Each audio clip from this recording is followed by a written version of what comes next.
Hello, and welcome to A VO's Journey. My name is Anthony Pica. This show is all about helping the new and upcoming voiceover artists grow their business and sidestep all the crazy things that I seem to step on. It is Tuesday, the 9th of March. I hope you are doing well.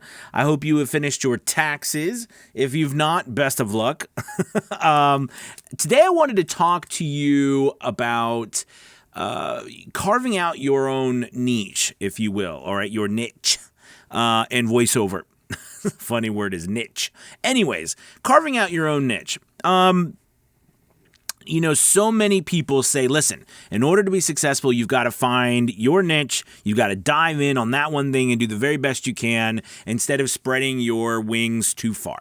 And I've been very vocal about the idea that, listen, it's good, and I think it's necessary for you to put yourself out there, try as many things as possible to get as much business as possible.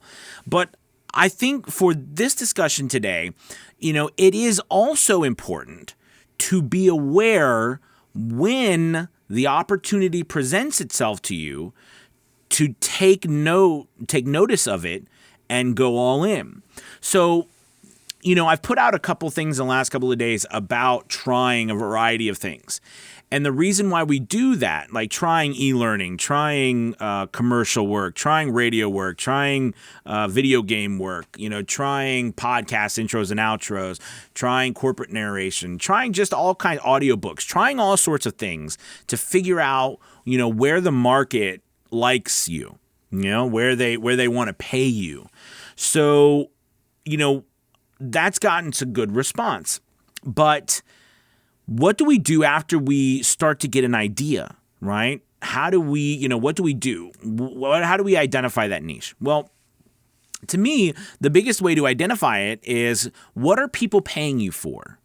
What are you getting business for?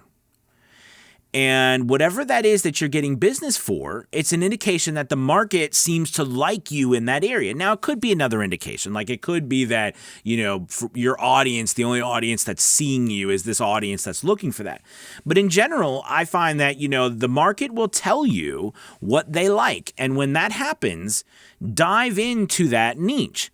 How many different ways I can say niche, niche.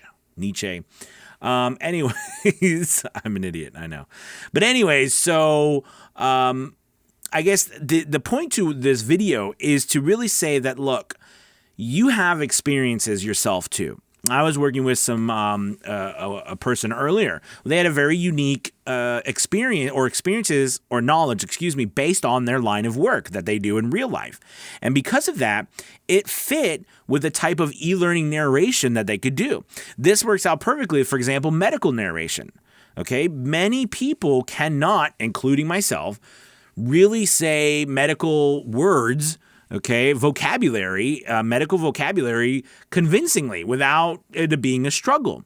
Whereas if you are in the field or you've had training or that comes easy to you, that can be a very lucrative field to be into, e-learning, medical narration, medical e-learning, because people are looking for people who can say words, that vocabulary convincingly, understand how these words and sentences fit together, whereas other people who are like me, not very good at that, kind of botch it up.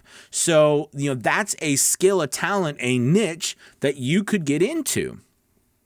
But again, it's also what the market pays for, is willing to pay you for. But that's something that is unique. There are people who do all sorts of things. There are people who do nothing but political voiceovers and make a heck of a career out of that. There are people who do only video games characters, all right, and make a heck of a career out of that. There are people who do a variety of things, though, too, but do narrow in on a niche. So, like for me, I like to do all sorts of voiceovers, and I get hired for all sorts of voiceovers. But the main type of voiceovers I get hired for are more the inspirational type voiceovers, voiceovers that are like philosophical in nature. I mean, I love to talk about that kind of stuff anyways. It means something to me, so it kind of makes sense that I'm hired for those types of things, okay? And, but I'm also hired for a lot of other stuff. I get hired for video game stuff. I get hired for e-learning stuff. I get hired for corporate stuff. I get hired for a lot of different things, which I love because it opens up my ability to get work. But in the end, I really get hired the most for, that soft, conversational, meaningful, inspirational, emotional type of read. That's what I get hired for a lot, and a lot of video narration.